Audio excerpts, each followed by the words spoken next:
n'a pas l'habitude de voir beaucoup de femmes scientifiques. C'est pour lutter contre cette réalité que la ministre de l'Éducation nationale annonce plusieurs changements au collège et au lycée dès la rentrée prochaine. Pourquoi ? Parce qu'il n'y a tout simplement pas assez de filles qui choisissent les maths et les filières scientifiques. Seuls 25% de filles s'engagent dans les formations d'ingénieurs ou du numérique. C'est un problème pour les filles parce que du coup, elles accèdent à des emplois qui sont moins bien rémunérés, elles ont moins de perspectives de carrière.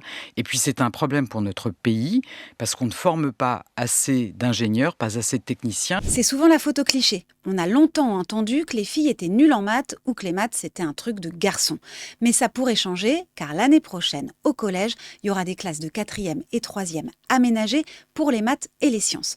Dans ces classes, il y aura 50% de filles. La mesure sera d'abord testée dans 5 académies, celles d'Amiens, de Bordeaux, de Martinique, de Nancy-Metz et de Normandie. Même objectif en terminale, 50% de filles en spécialité maths d'ici 5 ans. Aujourd'hui, elles ne sont que 42%. En sciences de l'ingénieur ou sciences informatiques et numériques, c'est même pire, elles ne sont que 15%. Enfin, en classe prépa, qui prépare aux grandes écoles, la ministre souhaite 20% de filles dans chaque classe scientifique dès l'année prochaine. Mais comment y arriver ? Eh bien, les professeurs devraient être formés pour lutter contre les clichés de genre et pour inciter les filles à prendre la parole en classe, même si elles ne lèvent pas la main.